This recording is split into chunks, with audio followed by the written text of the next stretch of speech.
This guy is the new ATK F1 V2 mouse. We all know the first generation wasn't up to scratch, but I think these guys actually took all the notes from Reddit and applied them into the V2. Now, the thing to remember is that there are 3 versions of this mouse, and 2 of them kinda suck, so I'll explain exactly why later in the video. And just to be very clear, I don't care if you're gonna buy this one or anything else, I just want to make sure that you know what you're getting yourself into paying 90 up to 140 bucks for one of these guys. Let's get into it. As I've mentioned before, there are 3 versions of this mouse. You've got the Ultra Max, the Ultimate, which is this one here, and the Extreme, which is their most expensive option. It is kind of a small to medium-sized mouse, so my hands are about 70 centimeters. It suits me really well, especially when you're using claw grip. I had 0 issues with that. When it comes to the shape, you'll see that they got inspired by a number of different companies and different shapes, but I can't say that this is a direct clone of anything else. If anything, this is inspired mouse by Razer and others in the same similar space and sizing. There's one thing I want to mention before we go any further, which is the low sensor placement. So if it's a deal breaker for you, you might just skip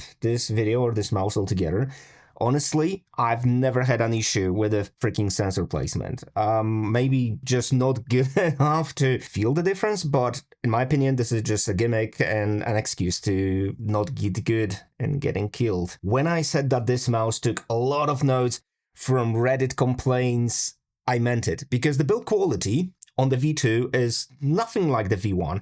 V1 had some serious issues with creaking when you were squeezing it just behind the back button here. I can safely report that this is no longer the case. There is 0 movement here. Well, 0 is an exaggeration, but you really need to work hard on this to squeeze it. When it comes to the buttons, and I'll get into switches in a second, there is 0 movement sideways. This is nice and solid. Everything that we've complained about to ATK with a V1 has been solved. So kudos, guys. Well done. The mouse is ridiculously light. It is 40 grams with skates on more or less. And speaking of skates, just to be sure, you do get skates with this mouse. They are, I would say subpar would be the word I would use. They're not great. So if you've got your own skates, please apply them. Now, here's the first caveat when it comes to the different tiers of this mouse. The Omron opticals are only available in the most expensive version of this mouse, which is the Extreme. This guy here is the Ultimate. So it's got in-between situation of the switches. So these are not Omron optics, but they're still optical switches. They're really good quality. There's 0 issues in terms of rebound. There's actually very little negative one. So that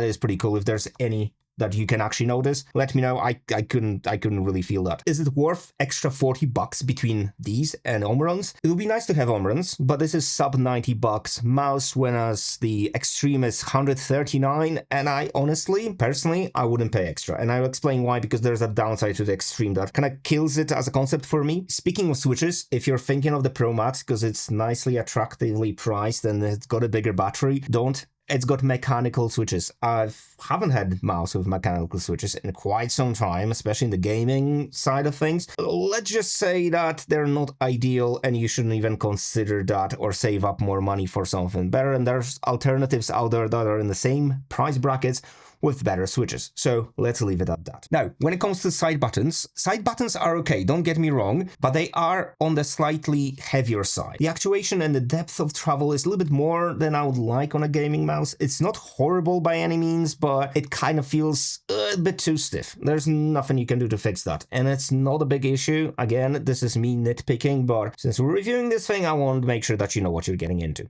There's another thing that might be omissed by some, but I think it's bloody important, is the scroll wheel. And to be fair, in my opinion, this is the Mercedes of scroll wheels. No side-to-side movement on this. The actuation is absolutely perfect. It goes nice and smooth. It's great for switching weapons. The click is nice and soft, so something different to your side buttons. I still don't know why they've made them so stiff in comparison to pretty much everything else on this mouse. But hey ho, designer's choices. Hopefully in V3, this will be amended further. One thing shared between the Ultimate and Extreme is the sensor. In both cases, this is the exact same 3550 sensor, which has been proven to be one of the best in the biz. And again, the Pro Max has shittier sensors. I'll stop mentioning that mouse because I don't think it's worth your money, and let's just focus on these. Now, the polling rate. Yes, it's an 8K mouse. Should you use an 8K? I personally never do with neither of my mice, ever. I can't play at 8K. I typically keep it at between 1 and 2, maybe 4 is the maximum I can handle. And I appreciate there's a lot of people who will feel that, oh, you know, at 8K is actually where it's at. Yeah, it pulls close to 8K. It doesn't pull exactly 8, but, you know, there's always discrepancies. It might be down to the cable frequencies, other stuff messing about the connection. One thing worth mentioning with the 8K is that this is the only frequency when I found that there's some issues with the connection. It's not massive, but I do have a lot of Bluetooth devices and a lot of Wi-Fi signals in my room. So that might be why I've seen a little bit of jittering when I was playing at 8K, just to test it, because as I mentioned before, I can't play at 8K. Having said that, it might not be an issue for you, but this room is basically like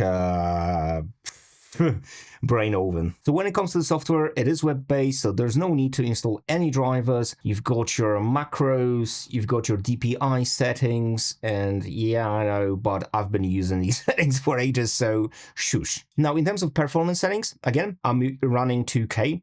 You can jump to F4.8. You can change sensor sampling rate here from the basic mode to the competitive firmwares between standard and the max, and it will give you kind of a rough idea how long the mouse is going to last. I would say look at the bottom prediction here, because I don't think this is going to be 19 hours, to be fair. The LOD left distance setting is probably one of my favorite on this mouse. It's freaking awesome that you can adjust this on the go and on the mouse at this price point, because typically it is reserved to slightly more expensive mice. You can also change the key to bounce delay. I keep it at 1 millisecond. I found that 0, it gets a little bit messy, so 1 is perfect for me. Again, personal choices. You can also change the sleep timer settings. Again, 1 minute is spot on. Now, I've mentioned that the cheapest one has the biggest battery, which probably wouldn't make sense to a lot of people, but basically this is how you limited the weight of the mouse itself. I will take a lighter mouse over massive battery any time of the day, apart from the Extreme, because the Extreme one, even if you're playing at 2K res, you will still need to charge it daily, and I keep forgetting to do that shit anyway. 300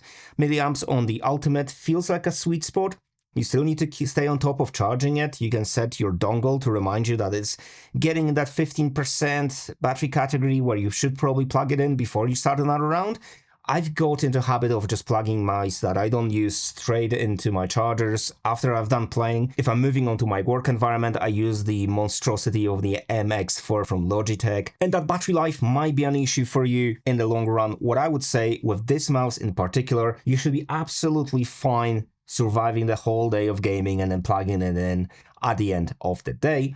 Unless you're playing an 8K, which I haven't tested, how fast it's gonna drain, but looking at the estimates, it should be around maybe 10 hours or 8 hours and it's gonna be dead. It's not something I do when I'm gaming, so if you try that at 8K and you drain the hell out of this, please let me know now in the comments how long it lasted. So look, overall, if you're looking for the best value gaming mouse out there, probably there's other options, but if you're looking at ATK specifically, I would go with the Ultimate. The price to value ratio is excellent. I wouldn't worry about Omrons. I think switches on these are absolutely fantastic. I wouldn't say that Omrons justify the $40 price hike, so you'll be absolutely fine with the Ultimate. Now, if you have any questions about this mouse or anything else for that matter, or you want me to test any other mice, let me know down in the comments below and I'll get back to you. If you subscribed, thank you. If you haven't, why haven't you? See you in the next one.